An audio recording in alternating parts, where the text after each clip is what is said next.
Nah, Islam Nusantara itu yang saya pahami Pak Profesor, ya, ada yang namanya an-nusus dengan tanzilun nusus alal waqi' kalau dalam usul fikihnya itu. Jadi ada an-nusus Al-Quran hadis, lalu nusus untuk membahas masalah-masalah Nusantara, bukan masalah-masalah yang ada di Arab. Nasnya sama tetapi persoalan yang dihadapi berbeda.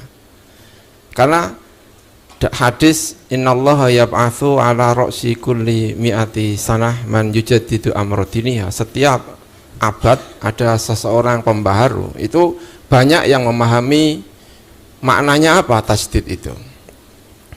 Nah, kecenderungan dari misalnya Hizbut Tahrir dan lain sebagainya dan kawan-kawan, ada ISIS, yang namanya tasdid itu adalah mengembalikan sesuatu seperti semula, namanya tasdid. Memperbarui itu artinya kalau rumah itu sudah kotor, dibersihin, dikembalikan seperti semula, itu namanya tasdid. Maka sebetulnya mereka yang sering menyebut-nyebut tasdid itu sebetulnya bukan tasdid dalam perspektif Nusantara, tetapi itu adalah tasdid dalam perspektif mengembalikan seperti semula. Kehidupan abad 15 Hijriah dikembalikan seperti kehidupan 1 Hijriah. Betapa rumitnya, betapa menjadi terasingnya manusia Islam jika dikembalikan seperti itu. Karena itulah tasdid dalam perspektif Nusantara itu adalah bagaimana wahyu itu tidak bertentangan dengan Nusantara, mencari jalur-jalur tertentu, jalan-jalan tertentu biar Islam itu bisa nikmat, ramah dilakukan oleh orang Indonesia.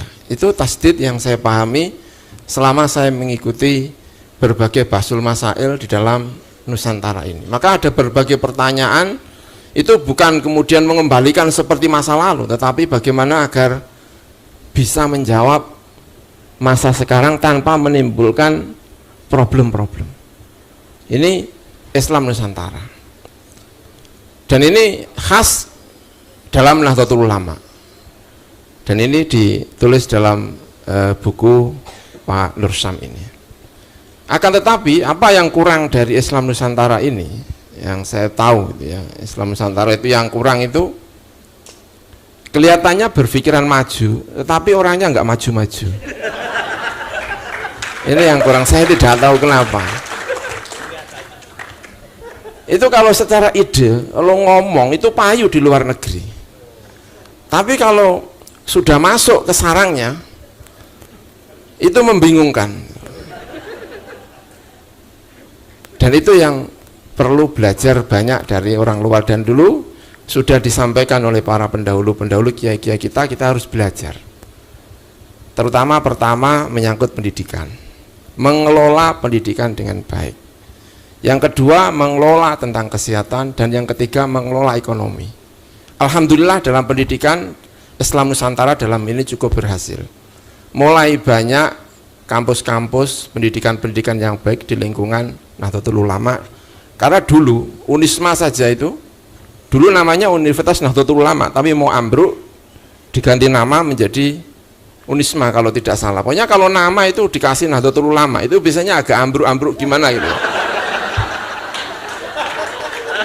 Nah ini sudah mulai belajar dari Muhammadiyah, alhamdulillah baik. Nah yang sampai sekarang belum berhasil misalnya ekonomi. Pokoknya kalau NU ngurusi ekonomi itu hampir pasti ambruk. Di Pati ambruk, bahkan PBNU beberapa kali ngurusi ekonomi ambruk. Alhamdulillah cabang-cabang sekarang sudah mulai ada yang beberapa tidak ambruk, dan itu banyak dipelopori oleh muslimat. Makanya di Jawa Timur yang menang muslimat. Ya, karena memang ekonominya dari sana. Ini. Rumah sakit,